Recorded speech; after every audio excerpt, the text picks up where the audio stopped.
लेकिन फिर भी बिहार की जनता ने इस एनडीए को 206 सीट जिताया था।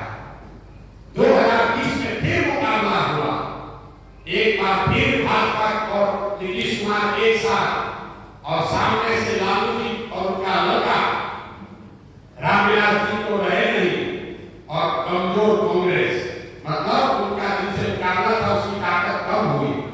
फिर भी 2020 में 2006 छोड़िए 125 आने में दम निकल गया। तो एनडीए को जिन जातियों ने वोट दिया था 2010 में, उस सब यहाँ छोड़कर चला गया नहीं।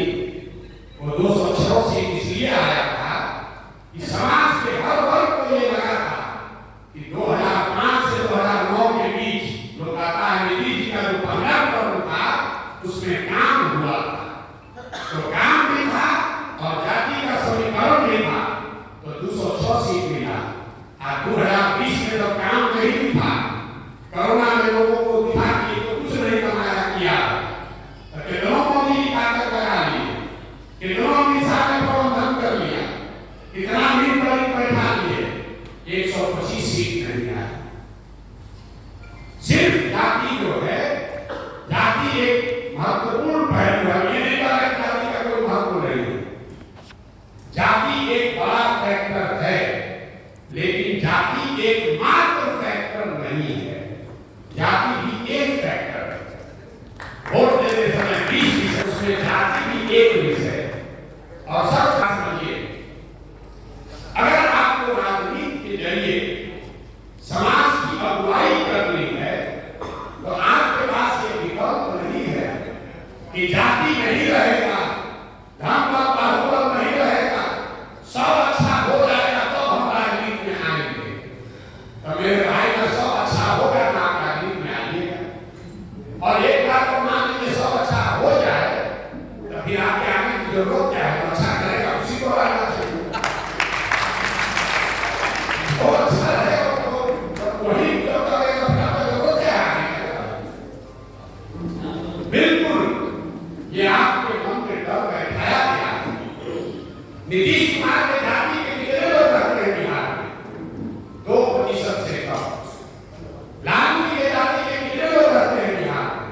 15% से कम। तो अगर 2% की आबादी वाला आदमी कोई व्यवस्था कमजोर बना सकता है, आपको किसने रोका? एक और आंकड़ा देने आपका आंख खुल जाएगा।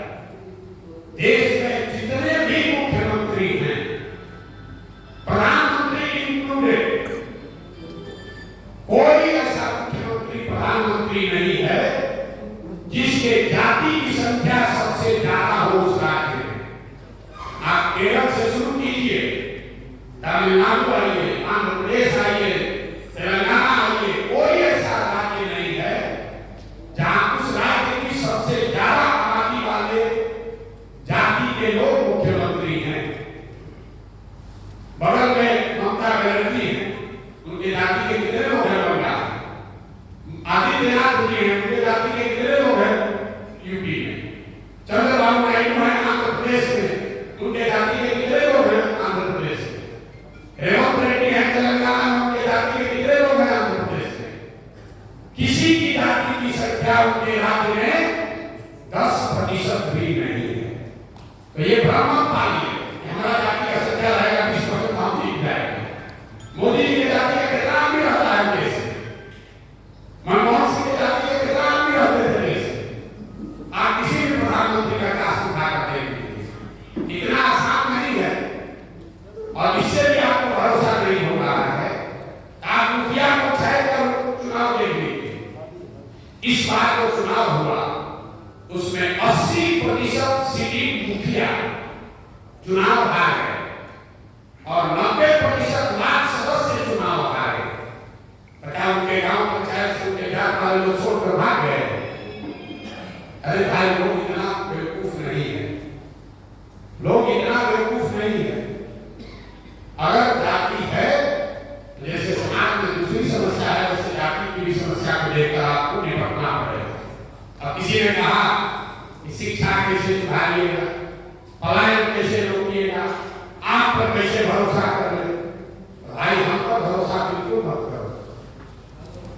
दिमाग जरा लगा कर देखो, आप एक दवा खा रहे हैं जिस पर लिखा है एक्सपायर्ड इन 2024, तो दवा एक्सपायर है, आपको मालूम है खाएंगे तो मरवे करेंगे।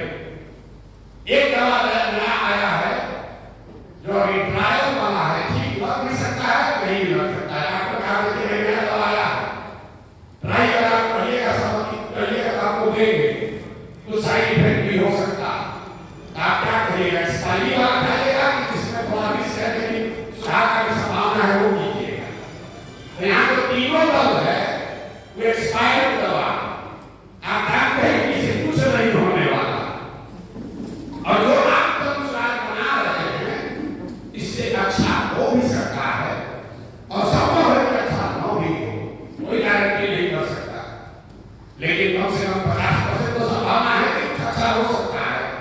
तो तय आप कर लीजिए कि जो चीज पहले से खड़ा हमारा हुआ है उसको लेकर ढोना है कि नया बच्चा जो तरफ दिया है उसको लेकर चलना है। अब भाई साहब ने कहा, डॉक्टर साहब ने, कि पीछे के अनुभव से सीखिए, यहाँ तो बड़े बड़े आंदोलन हुए उससे तो लाभ नहीं हुआ, तो प्रशांत किशोर से कैसे हो जाएगा। और ये सवाल जाएगा, बिहार के लोगों को लगता है कि जेपी के आंदोलन से बिहार नहीं सुधरा, तो प्रशांत किशोर से कैसे सुधर जाएगा। तो मेरे भाई, मेरी व्यक्तिगत तौर पर अब मैं हर सभा में कहता हूं, आंदोलनों में प्रशांत किशोर का कोई यकीन नहीं है, जनसुराज आंदोलन नहीं है। हमने 2 वर्ष में कोई धरना प्रदर्शन, गांधी मैदान में रैली, चक्का जाम, घेरो, पुतला फूल को कुछ नहीं किया, ये आंदोलन नहीं है। आंदोलन जो है उसको अगर आपको समझना है तो ठीक से पढ़िए।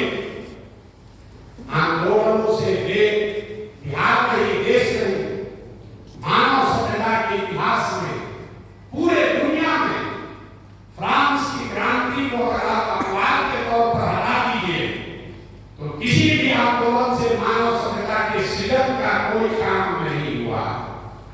आंदोलन वो तेज हथियार है जिससे आप लोगों को सत्ता से हटा सकते हैं, बड़े बड़े संतुलन को उखाड़ सकते हैं, लेकिन नया समाज का सृजन नहीं कर सकते। आपके पास बहुत तेज हथियार हो तो बड़े से बड़े वृक्ष को काट दीजिएगा, लेकिन कितना भी तेज हथियार हो उससे पौधे को वृक्ष नहीं बनाया जा सकता। जो जेपी का आंदोलन था उसको समझिए, जो जेपी का आंदोलन था उस आंदोलन की ताकत इतनी थी कि उस समय की सत्ता में बैठी इंदिरा गांधी को उस आंदोलन ने उठा कर फेंक दिया, लेकिन जेपी के आंदोलन में बिहार के समाज के सृजन की बात नहीं कही गई। जो लोग जेपी के आंदोलन में रहे वो भी हमको समझाइए, कहीं जेपी ने बिहार के सुधार के लिए, नए समाज के गठन के लिए कोई प्लान नहीं बनाया, इसीलिए वो काम नहीं हुआ। कुछ लोग ये कहता है कि जेपी के आंदोलन से जो निकला वही तो देश बिहार को बर्बाद किया, ये भी आपका पूरी गलती है। जेपी का आंदोलन हुआ 1970 के दौर में, लालू जी पहले आप मुख्यमंत्री बने 1990 मतलब करीब 13-14 साल के बाद, जेपी के मरने के 12-13 साल के बाद लालू जी मुख्यमंत्री बने। यहाँ बैठा हुआ कौन आदमी ये दावा कर सकता है कि अगर जेपी जिंदा होते तो लालू जी को ही मुख्यमंत्री बनाते? कैसे आप कर सकते हैं? ये तो ऐसे हुआ कि गांधी जी के प्रयास से देश आजाद हुआ और आज कांग्रेस आदमी चोरी कर रहा था, गांधी को गाली देने लगे। भाई जेपी ने जिस काम के लिए आंदोलन किया उसका लाभ आपको मिला, लेकिन आंदोलन से समाज का सृजन हो ही नहीं सकता। इसलिए बिहार के समाज का कोई ऐसा प्रयास बिहार में हुआ नहीं। आप इसकी तुलना कीजिए द्रविड़ आंदोलन से। 40 वर्ष लंबा चलने वाला अभियान जो बेगार ने अपना तमिलनाडु में चलाया, 1950-60 के दशक में तमिलनाडु और बिहार बराबर का राज्य था। सामाजिक, शैक्षणिक, आर्थिक, राजनीतिक स्तर पर दोनों राज्य बराबर थे। आज तमिलनाडु बिहार से करीब 60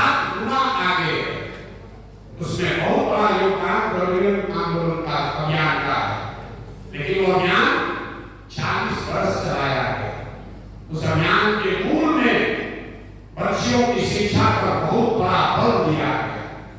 तमिलनाडु में सबसे पहले आप सुनते हैं केरल की नर्सेज बहुत है, लेकिन आपको ये नहीं पता होगा कि देश में अगर 100 नर्सिंग कॉलेज है तो उसमें 2/3 नर्सिंग कॉलेज सिर्फ तमिलनाडु में। उन्होंने अपने बच्चों को पढ़ाने पर ध्यान दिया। हम लोगों ने सिर्फ सामाजिक न्याय और समाजवाद के नारे पर ध्यान दिया, इसीलिए इस दुर्दशा में की है।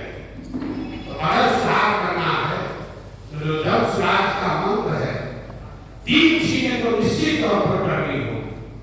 पहला, जो 15 साल से कम उम्र का बच्चा है उसकी शिक्षा इतनी बढ़िया होनी चाहिए कि वो बड़े होकर सरकार और व्यवस्था पर बोझ न बने। हम यही सरकारी विद्यालय से पढ़े, आप में से बहुत को यहाँ सरकारी विद्यालय से पढ़ा होगा।